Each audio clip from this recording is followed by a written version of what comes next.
হচ্ছে যে এখানে মাংস ধুয়ে নেওয়া হয়েছে সুন্দর করে ফ্রেশ করে।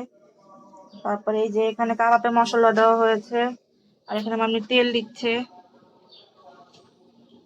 আর এখানে তেজপাতা আছে, লং আছে, এলাচ আছে, দারচিনি আছে, আর শুকনো মরিচ দিয়েছে। যেহেতু আমরা ঝাল খাই সেহেতু শুকনো মরিচ দিয়েছে এখানে কিছু।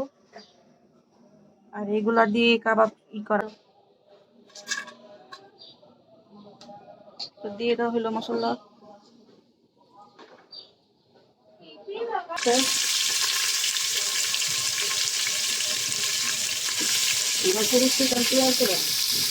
পেঁয়াজ দিব না, মাংস দিয়ে দিলাম, কারণ পেঁয়াজ দিব না এখন, তাই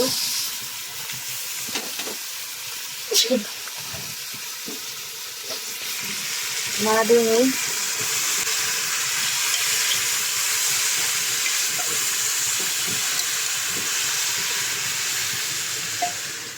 যখন মশলা দেওয়া হবে, আদা রসুন বাটা, এই তো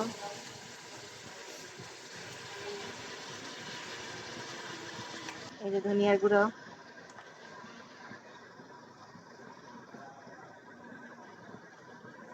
সয়াবিন পছন্দ করছে, তারপরে এই যে মরিচের গুঁড়ো দেওয়া হচ্ছে। এটা আপনার পরিমাণ মতো দিবেন, যার যতটুকু মাংস। আমাদের যেহেতু 1 কেজির মতো মাংস, সেহেতু আমরা সেভাবে পেঁয়াজ 1.5 কেজির মতো মাংস যেহেতু আমাদের, তো সেভাবে আমরা মশলা দিচ্ছি। তো আপনাদের যদি কম বেশি হয় তো সেভাবে পরিমাণ করে দিবেন। আমার তো ফ্রোজেন করে রাখবো, তো এই জন্য একবারে রেখে মানে করে ফেলি। আবার আমাদের তো হুটহাট করে গেস্ট আসে, সেটা আপনারা জানেনই, দেখিনি প্রায় ব্লগের সময়, তো সেই জন্য বেশি বেশি করে করে রাখা হয়, যাতে ওই মোমেন্টে আর কষ্ট না হয়। আর এই যে জিরার গুঁড়া দেওয়া হচ্ছে, এখন নাড়াচাড়া করা হবে। এখন দেওয়া শেষ সবকিছু, এখন নাড়াচাড়া করি। তো নাড়াচাড়া দিয়ে দিলাম, এই দেখেন নাড়াচাড়া দেওয়ার পর লুক। আমরা এখানে মশলা কম দিয়েছি, কারণ আমরা কাবাবে মশলা অ্যাড করবো তো পরে, তো সেই জন্য মশলা পরিমাণটা কম দেওয়া হয়েছে। তো এই কারণেই আর কি অল্প মশলা এখানে। তারপর যখন মাংসটা হয়ে যাবে, হওয়ার পর যখন বাটবো পাটায়, তো বাটার পর মিহি করার পর আমরা যখন কাবাবটা বানাবো, ওই সময় আমরা পেঁয়াজ আর কাঁচামরিচ কুচি করে সেটার সাথে দিয়ে দিব, সাথে ডিমও অ্যাড করে দিব। আমরা ডিম 2বার দিই, এক হইলো কাবাবের সাথে ডিম দিই, ওই যে মাখা করার সময়, যখন কাবাব বানানোর সময় পেঁয়াজ কাঁচামরিচের সাথে ডিম দিয়ে দিই। আবার আরেকটা ডিম যখন ভাজতে যাবো তখন। অনেকে ব্রেড দেয়, কিন্তু আমরা ডিম মাংস তো একটু মজা করে খাই আর কি, অত ব্রেড গ্রাম এক্সট্রা অ্যাড করি না। আমরা ওগুলো অ্যাড করি নাগেট, সসেস, মিট বলে ওষুধ বানানোর টাইমে। যেমন যে আমি এখন প্রন কি বলে, হ্যাঁ, প্রন কাবাব বানানো শিখছি, তো সেটা আপনাদেরকে একদিন দেখাবো সিম্পলের মধ্যে। তো সেইখানে ব্রেড গ্রাম ইউজ করবো, কিন্তু যেসব কাবাব জাতীয়, তারপরে চিকেন টিকিয়া, এগুলোতে আমরা ব্রেড গ্রাম ইউজ করি না, একদমই ইউজ করি না। আমরা পুরা মাংসটা ইউজ করি, সলিড মাংস। তো এই যে এখন কষানো হয়ে গেলে পানি দিয়ে দিব, পানি দিয়ে ঢেকে দিব। তো তো এই দেখেন কষাচ্ছি, এই যে পানি উঠছে উপর দিয়ে, এখন দেখেন পানি উঠার পর মাংসের কালারটাই চেঞ্জ হয়ে গেছে, একদম লাইট কালার হয়েছে। যারা ঝাল খেতে পারেন না বা মশলা কম খান, তারা এইভাবেও খেতে পারেন। এভাবে করে যা ড্রাই করে শুকায় ফেলে পুরাটা, তারপরে যে ব্লেন্ড করে বা আমাদের মতো পাটায় পিষে তারপর করে ফেলতে পারেন। আমরা যেহেতু ঝাল বেশি খাই, সেজন্য এটা আমরা পুরাটা কষাবো, দেন আমরা কাবাবে মশলা দিব, দিয়ে তারপর মাখায় ঝুঁকায় নামায় ফেলবো। আপনাদের কাবাবে মশলা না দিলেও চলে, অথবা আপনারা এটাও করতে পারেন যে আমি তো অনেক মশলা ইউজ করছি, আপনার সেক্ষেত্রে কাবাবের মশলা আর কিছু গরম মশলা অ্যাড করে করে ফেলতে পারেন। রান্না করলে আসলে অনেকভাবেই করা যায়, যে যেভাবে রান্না করতে পারে। তো আমরা একটু ঝাল বেশি খাই, সেক্ষেত্রে আমরা সেভাবে একটু রান্না করি, কষ্ট করে বেশি মশলা দিই। তো এই তো, এই দেখেন মাংস কালার। তো শুকানোর পর আপনাদের আবার দেখাবো ওই কালারটা কেমন হয়।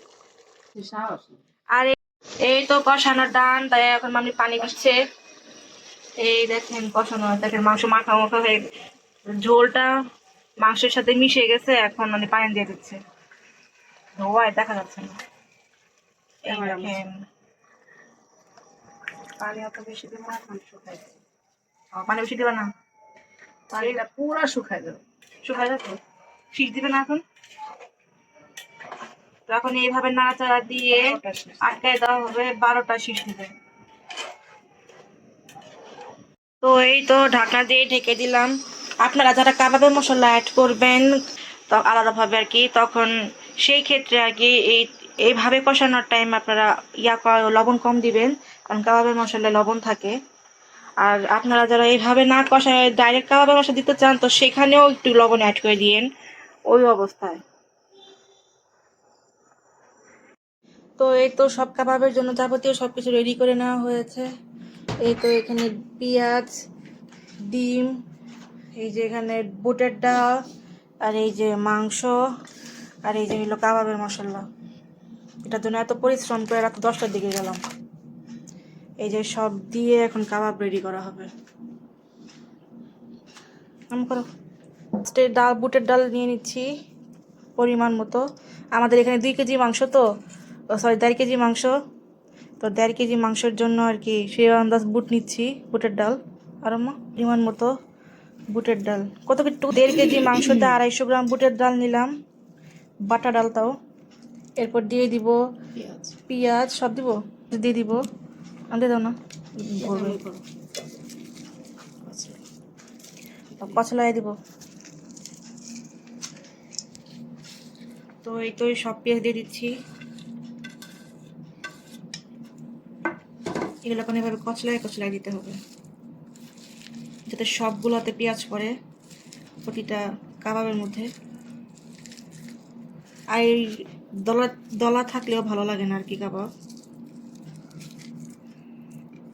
এই যেভাবে খুলে খুলে নিচ্ছি। আর কাবাবে পেঁয়াজ সবসময় চিকন চিকন করে কাটার চেষ্টা করবেন, নর্মাল ডেট থেকে। আপনার তরকারিতে যে চিকন পেঁয়াজ কাটেন এর থেকেও চিকন কাটবেন, এতে কাবাবে সুন্দরও লাগবে, পেঁয়াজ মুখেও আসবে না, একবার ল্যানিয়েন্ট ভাবে আর কি হয়ে যাবে। এই তো আমি সব ডিম পিটে চলে গেছে, এই যে এক ডিম, এই যে আরেক ডিম দিব অল্প, ওখান ভিতরে লবণ দেওয়া আছে। একটু লবণ দিলাম।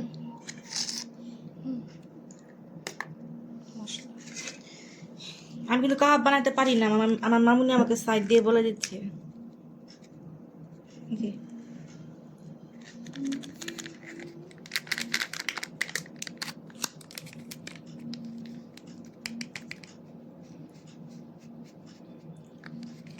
তো একটু দিয়ে নিলাম কাবাবের মশলা, এখন সব মিক্স করব।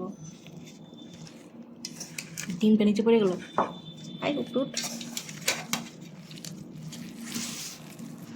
তো সব মিক্স করে নিচ্ছি। এরকমভাবে বানাবেন যাতে হাতে নিতেই যেন, যে এভাবে হাতে নিলে যেন বল হয়ে যায়, একটা শেপ হয়ে যায় আর কি, সেভাবে ট্রাই করবেন করার। এ দেখেন পেঁয়াজ খুলে খুলে না হতে আমার সব কাবাবে পেঁয়াজ ঢুকে যাচ্ছে, এই দেখেন। আর আমার কাবাবে কিন্তু আপনারা বুঝতেই পারছেন যে মাংসের পরিমাণ বেশি, এ দেখেন ধরলে কিন্তু বোঝা যাচ্ছে না ডাল, মাংসই বোঝা যাচ্ছে।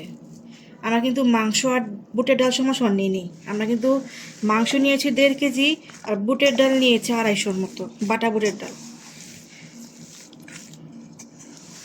আমরা সলিড মাংসটাকে প্রায়োরিটি বেশি দিই। তো ভালো মতো মাখায় নেবেন সমস্ত এনার্জি দিয়ে।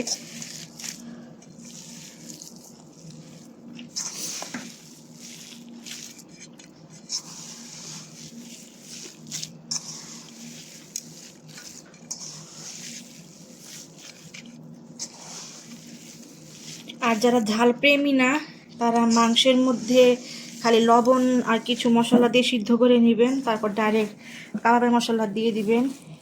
ওখানে আর আপনাদের নতুন করে আর কি মাংসের মশলা ইউজ করার দরকার নেই। আমরা তো দেখি আপনাদের দেখছি যে আমরা মাংসর মধ্যেও মশলা দিচ্ছি, এখন আলাদা করেও মাংস দিচ্ছি, মানে কাবাবের মশলা দিচ্ছি।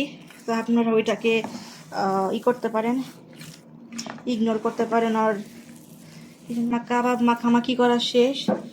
এই যে আপনাদেরকে আমি একটা এখন করে দেখাবো। আপনারা সবসময় হাইজিন মেনটেন করেই যে কোনো রান্না বান্না করবেন। তো আমি এখানে ফার্স্টে নিজের হাইজিন মেনটেন করে তারপর খাবার বানাচ্ছি। কাবাবের শেপ প্লাস এই যে আমার পুরুত্ব কাবাবের, আমি এতটুকুটায় রাখবো কাবাব। তো আপনাদের আরেকটা করে দেখাই, এই দেখেন। আর সাইজ সবসময় এক রাখার ট্রাই করবেন। সাইজ 19-20 হলে দেখতেও খারাপ লাগে, মনে হয় ছোট বড় এমন।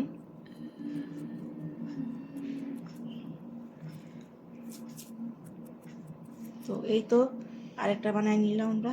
তো এইভাবে করে এখন সব বানায় নিচ্ছি, বানার পর আপনাদের দেখাচ্ছি। তো এই তো দেখেন, এই যে এইভাবে করে বানিয়ে নিয়েছি। ওই যে কাবাব সবগুলো দেখেন এক সাইজের হলেই সুন্দর লাগে। তো ওইভাবে এক সাইজ করে নিয়েছি কাবাব। তো নিয়ে এটা ফ্রোজেন করব আমরা। ফ্রোজেনের জন্য আমরা এখানে বাটি নিয়ে নিয়েছি আর পলিথিন নিয়ে নিয়েছি। তো আপনাদের পরে দেখাবো যে আমরা কিভাবে ফ্রোজেন করি। তো এখান থেকে নিয়ে এভাবে আমরা কাবাব রাখছি। তো এই তো দেখেন এই পলিথিনে একটা স্টেপ রেখে আরেকটা স্টেপে দেখেন নিচে এক স্টেপ রাখা হয়েছে, তার উপরে আরেক স্টেপ রাখা হলো। এখন এইটার উপর দিয়ে যতটুকু ফাঁকা থাকে তো এটা এইভাবেই থাকবে। তারপর উপর দিয়ে আরেকটা পলিথিন দিব, দিয়ে এটার উপর দিয়ে আবার কাবাব রাখবো। যে এইভাবে আপনারা প্রায় 20-30টার মতো কাবাব এরকম বড় বাটির মধ্যে ইজিলি রাখতে পারবেন। আর সাথে এই কাবাবটা আপনি ফ্রোজেন করে রাখতে পারবেন প্রায় 3-4 মাসের মতো। তো বিশেষ করে কাবাবগুলো থাকে না, তো বাচ্চারা এগুলো খুব পছন্দ করে। বিশেষ করে আমাদের মতো যারা স্টুডেন্ট আর বিজি লাইফ লিড করে তারা তো রেডিমেডের জন্য এইসব গরম করে আর খেয়ে ফেলে। তো আমাদের জন্য এসব কাবাব মাত্র 1-2 মাসও বেশি বলে ফেলছি, তাও টিকবে। তো এখন আমি এটার পর আবার পলিথিন দিব, দিয়ে এভাবে আমি ফ্রোজেন করে রাখবো প্রায় 2-3 মাসের মতো। তো দেখেন আমার কাবাব রাখা শেষ। আপনারা কি ইমাজিন করতে পারবেন এখানে কয়টা কাবাব আছে? আমি তো বলেছিলাম যে 20-30টার বেশি আটবে না। আমার এই বাটিতে, লম্বা বাটিতে আমার পুরা 65 মানে 65টা কাবাব আটছে। আর এখানে আমরা দেখেন কি বলে নতুন নতুন কাবাব করব। তো সেই ক্ষেত্রে আমরা খাবো না তা কি হয় নাকি? আর আমরা হইলাম ভোজন বিলাস। তো সেই জন্য আমরা এখানে 6টা কাবাব ভেজে নিয়েছি আমরা। আর এখানে এই জন্য কম পড়ে গেছে এখানে। আর আপনারা বললেন না যে ছোট ছোট কাবাব করলে তো 100টাও করা যায়। আমরা কিন্তু ছোট কাবাব করিনি। এই দেখেন আমাদের কাবাবের সাইজ দেখেই বুঝতে পারবেন। মানুষ কিন্তু যারা ভোজন বিলাস তারা কিন্তু চাইলে 2টা নিতে পারবে, 2টা নিলেই কিন্তু তাদের আর নিতে ইচ্ছা করবে না। আমরা এতটুকু বড় রেখেছি, ক্যামেরা জানি না কতটুকু বড় আসছে। আমরা এখানে বড় বড় এরকম সাইজ রাখার পরেও আমাদের এখানে 65টা কাবাব আছে। তো এইগুলি যদি আপনাদের ভালো লেগে থাকে তো অবশ্যই আমাদের চ্যানেলটা সাবস্ক্রাইব করবেন। আর আপনারা চাইলে বানায় দেখতে পারবেন যে কেমন হয়েছে। তো বানানোর পর আমাকে কমেন্ট করতে ভুলবেন না, কারণ আমি এভাবে রেসিপি দিয়ে দিয়ে শিখতেছি আর কি রান্নাবান্না। যেহেতু আমি রান্নাবান্না পারি না, কিন্তু আমার রান্নাবান্না ভালো লাগে। আমি কয়েকটা রান্নাবান্না পারি। আমি যেগুলো রান্নাবান্না পারি সেগুলো আপনাদেরকে আমি দেখাই সিম্পলের মধ্যে, যেমন নুডলস রান্না, চিজ পাস্তা। আর আমি বলেছি আমি একটা হালুয়া বানাতে পারি, তো সেটা আমি আপনাদেরকে বানিয়ে দেখাবো একবার। তো সেই পর্যন্ত আমার রেসিপিটা ভালো লাগলে আমার চ্যানেলটাকে সাবস্ক্রাইব করেন। তো টিল দেন, আল্লাহ হাফেজ।